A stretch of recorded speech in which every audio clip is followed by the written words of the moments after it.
Just gym থেকে এলাম। Good morning everyone and welcome back to the channel. তোমরা already দেখলে আছে সেশনটা, আজকে ছিল ব্যাক। অ্যান্ড আজকে একটা ইম্পর্টেন্ট কাজ অনেকদিন থেকে করবো ভাবছি, করা হচ্ছে না। সেটা হচ্ছে নতুন বাইকের পলিউশন। যদিও একটু লেট করে করলেও কোনো অসুবিধা নেই, বাট স্টিল আমি করে নিচ্ছি, কারণ জানি না কখন কোথায় প্ল্যান হয়ে যায়। তো বাড়ির কাছে একটা জায়গা আছে, সেখানে যাবো, পলিউশনটা করাবো। 10টা থেকে প্রবাবলি 2টো অবধি খোলা থাকে। তো কি এটা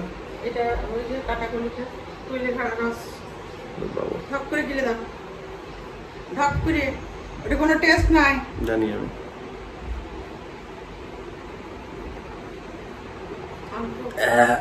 যাই হোক, তো যাবো এখন পলিউশনটা করাতে। পলিউশনটা করিনি, বাড়ি আছে। আবার ওয়েদারটা একটু আনপ্রেডিক্টেবল লাগছে দেখে, বাট ওয়েদার ফোকাস তো বলছে বৃষ্টি হবে না। আমি চাই না আমার বাইকটাকে এখন অবধি ভেজানোর জন্য রেডি করতে পারিনি আমি, মানে মন থেকে। তো যাই হোক, ঠিক আছে, চলো বেরোনো যাক, নিচে যাই, গিয়ে বাইকের ঢাকাটা খুলি, দিয়ে দেখা হচ্ছে। জিমের জামা কাপড় পরে চলে যাবো আমি। এখন আমার হাতে চেঞ্জ করারও সময় নেই আর দরকারও নাই। মাম, আমি আসছি, এই তো যাবো, এখানে 5 মিনিট পলিউশনটা করে আসছি, টাটা।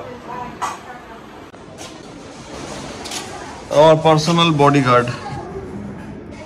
যাই হোক, বাইকটা সেদিন আমরা ঝড়ের দিন এভাবে ঢাকা ঢুকিয়ে দিয়ে রেখেছিলাম প্রপার। আর এটা হচ্ছে আমাদের টাটা অ্যালট্রসের ঢাকাটা। তো একদম খুব ঢবলা হয়ে গেছে, বাট সব দিক থেকে টাক ইন করা আছে। খুলি এটাকে।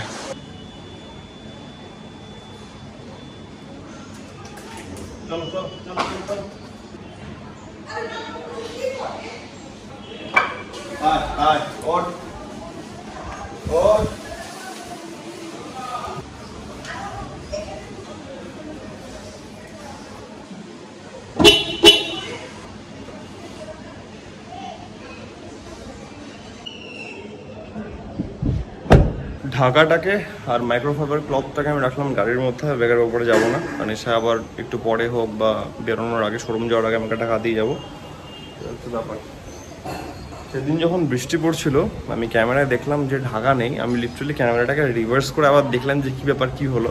দেখলাম না, ঢাকাটা হাওয়ার মধ্যে উড়ে গেছে, ওইদিকে পড়েছিল, গিয়ে আমি ওইদিক থেকে তুলে এনেছি। তো সেরকম হলো, ওটাকে দিয়ে দেবো আবার। হচ্ছে ব্যাপার। চলো গাড়িটাকে একটু ওয়ার্ম আপ করি, আমাদের টাইম লাগবে সেটাতে, দিয়ে বেরোবো।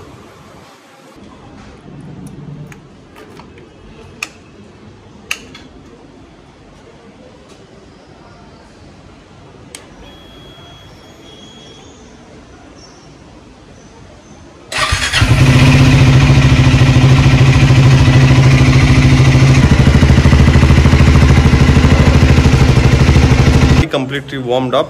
চলো বেরোনো যাক, কারণ ওয়েদারের ভরসা নেই কিছু, কখন বৃষ্টি লাগিয়ে দেবে, ব্যাস হয়ে গেল।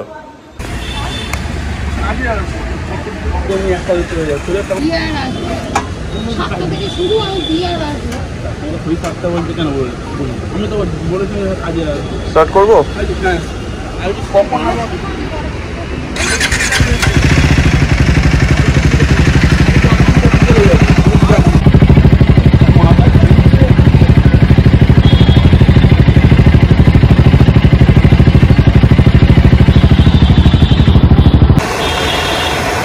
বড় একটা কাজ হলো।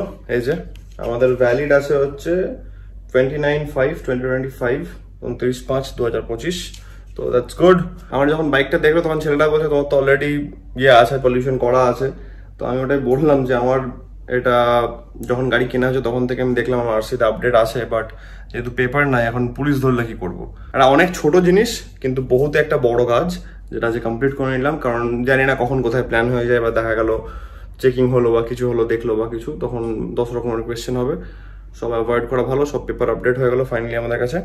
এবার শুধুমাত্র আরসিটা আসতে বাকি, আরসিটাও চলে আসবে। পেপার আমার কাছে অলরেডি আছে, রাদার এম্পারি বাহানে আছে। তো উই আর অল সর্টেড পেপারসের দিক থেকে। তার জন্য ভাবলাম এই কাজটা খুব করে রাখা তাড়াতাড়ি জরুরি, কারণ আরেকটা জিনিসও প্ল্যান করছি আমি এই উইকের মধ্যে।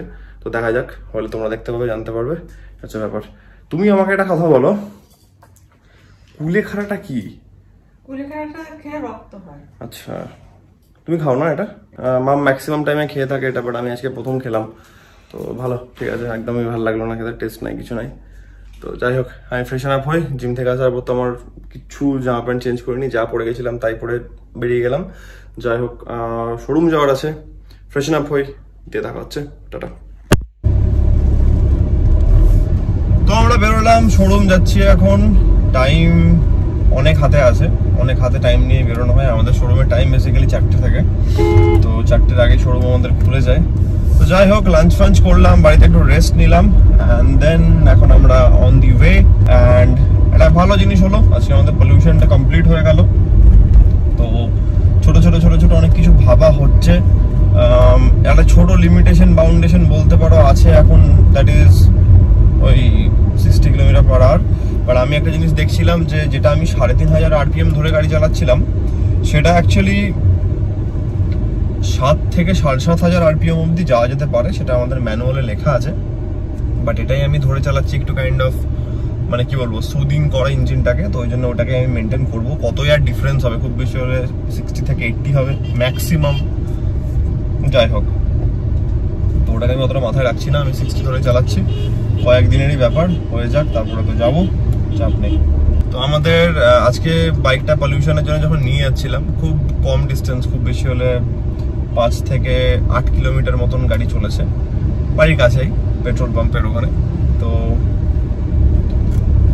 এইটুকু ডিস্টেন্স নিয়ে যেতে গিয়ে গাড়ি যা গরম হচ্ছে, মানে 400cc, তারপরে লিকুইড কুল ইঞ্জিন ঠিক আছে, বাট গাড়ি যা গরম হয় এই গাড়ি ট্রাফিকে চললে ভয়ানক গরম হয়, ভয়ানক গরম হয়, বাপরে। এই একটা জিনিস আমি রিয়েলাইজ করছি, যত এই স্বাভাবিক যত হাই সিসি বাইক হবে এই জিনিসটা একটা বড় issue. But coming from Xpulse 200, যেটা আমি এতদিন চালিয়ে এসেছি বলে আমি ওই ডিফারেন্সটা অনেক বেশি ফিল করতে পারছি। তো প্রবলেম কিছুই হচ্ছে না, বাট ওই একটা গাড়ি বহুত গরম হচ্ছে, তারপরে ডেফিনেটলি গাড়িটা ভারীও আছে একটু হলেও, তো ওই জিনিসটা একটু অ্যাকাস্টম হতে ডেফিনেটলি টাইম লাগবে।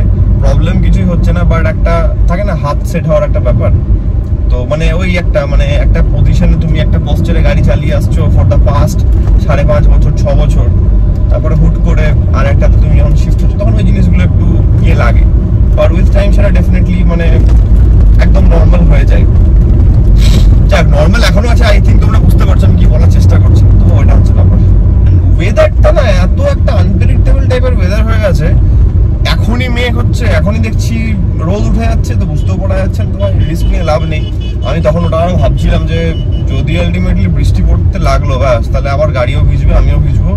গাড়িটাকে বেসিক্যালি এখন ফেরাতে চাই না, কারণ একটা PPF এর একটা প্ল্যান করছি খুব জলদি। 1000 কিলোমিটার্সটা হয়ে গেলে PPF-টাও করাতে হবে। অ্যান্ড একটা ছোট জিনিস আমি বলে রাখি, সেটা হচ্ছে আমি কলকাতা থেকে করাবো না, কারণ একটা কারণ আছে, সেই কারণটাও আমি বলে দিচ্ছি। যাই হোক, কোথা থেকে করাবো সেটা আমি এখন বলছি না, কলকাতার বাইরে থেকে করাবো সেটা বলছি। কারণ এটা যে PPF যখন ট্যাঙ্কে হচ্ছে, কলকাতার আমি যত বড় জায়গাতে আমি কথা বলেছি, সবাই বলছে 3টে পার্টে PPF করবে, ঠিক আছে? 3টে পার্ট ইন দ্য সেন্স, একটা হবে মিডল পার্ট ট্যাঙ্কের ওপরে, একটা হবে আর বাকি দুটো হচ্ছে সাইডে, এই সাইডে এভাবে লাগবে। এটাতে আমার একটা যেটা মনে হচ্ছে, হয়তো তোমরা ওই জিনিসটাতে রিলেট করতে পারবে, ওভারল্যাপিং লাইনস গুলো যদি সূক্ষ্ম না হয় বা খুবই হাত প্রিসাইজ না হয়, তাহলে একটা ট্যাঙ্কে একটা দাগ পড়ার চান্স থাকে যখন PPF-টা কাটছে। আর একটা সব থেকে বড় ব্যাপার হচ্ছে বাই চান্স PPF এর ওই ওভারল্যাপিং লেয়ারটা যদি ঠিকভাবে না বসে, বা ঠিকভাবে বসলে আমার মনে হয় এই প্রবলেমটা হবে। সেটা হচ্ছে কি, যদি প্রেসার ওয়াশারে যদি গাড়ি ধোয়া হচ্ছে, তখন কিন্তু একটা চান্স থাকতে পারে যে তোমার PPF-টা উঠে যাবে। বাট যদি ওটা একটা সিঙ্গেল ইউনিটে করা হয় প্রপার একদম এন্ড টু এন্ড, তাহলে কি জায়গাগুলো টাকিং করা থাকছে সাইডগুলো, তো তোমার ওই ভয়টা থাকছে না যে আমার PPF-টা উঠে যেতে পারে। এটা একমাত্রই কারণ যেটার জন্য আমি কলকাতায় করাবো না, কারণ কলকাতায় সব জায়গাতে আমি খোঁজ নিয়েছি, সব জায়গাতে বলছে 3 পার্টে PPF করো। ভাই আমি এটা করবো না। ডেফিনেটলি টাকাটাও একটা ফ্যাক্টর, প্লাস একটা কাজের সঙ্গে একটা স্যাটিসফাইড হওয়াটাও একটা ব্যাপার আছে। উইথ GST বলছিল 15,000 একটা জায়গাতে, আমি জায়গাটার নাম বলছি না যেহেতু আমি রিভিল করছি না একটা কারণের জন্য, যেহেতু আমি ওখানে করাচ্ছি না বলে।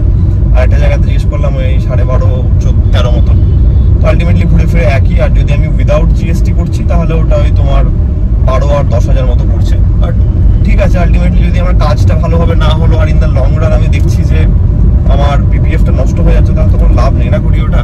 তাই জন্য আমি একটু বাইরে থেকে খোঁজ নিয়েছি একটা জায়গাতে, অ্যান্ড সেই জায়গাটা হচ্ছে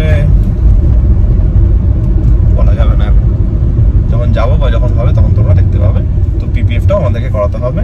অ্যান্ড আমি যেটা ডিসাইড করেছি যে আমি শুধুমাত্র ট্যাঙ্কেরই করাবো, কারণ ট্যাঙ্কটা one of the most crucial জায়গা হচ্ছে গাড়ির। অ্যান্ড দেখা গেল লং রাইডে ট্যাঙ্ক ব্যাগ থাকলো বা কিছু, তো ওইটাতে যাতে কোনো স্ক্র্যাচ বা কিছু না আসে।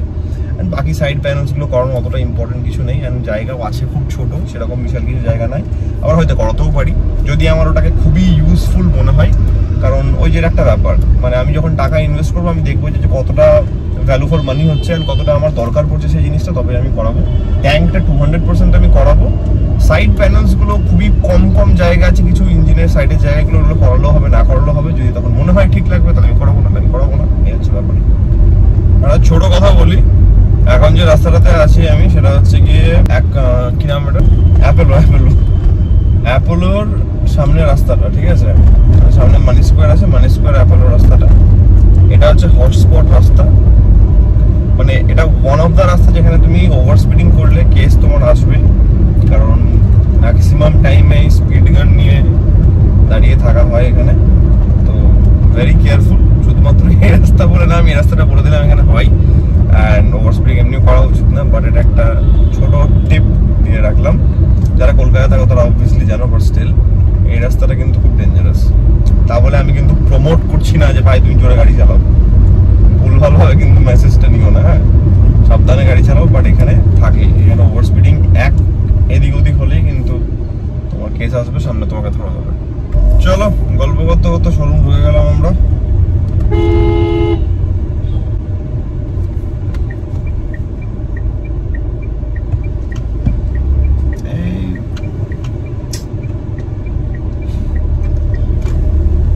ঠোকা লাগলে না বহুত মাথা গরম হয়। আমি আমার দিকে ঠিক চেপে আছি, তুই চাপ না বাঁ দিকে ভাই। সিরিয়াসলি কিছু বলার নেই, কিচ্ছু বলার নেই। পার্কিং ডান, চলো শোরুমে ঢুকে কথা হচ্ছে। টাটা। জিনিসটা না দেখালে হবে না। ইয়েস,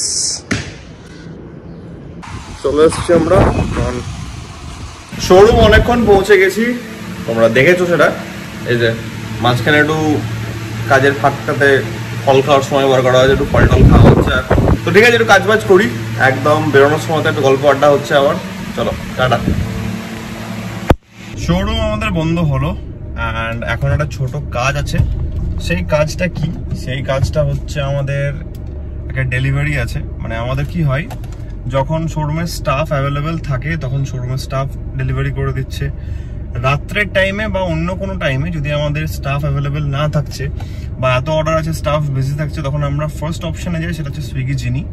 আর না হলে আমি পার্সোনালি ডেলিভার করে দিই। তো আজকে আমাদের অমনি একজন ক্লায়েন্ট আছে, সল্টলেকের কাছাকাছি আছে, তো আমি জাস্ট যাবো, ডেলিভারিটা দেবো, অ্যান্ড দেন আমরা বাড়ি যাবো। তো চলো দেখা যাক কেমন ট্রাফিক পাচ্ছি।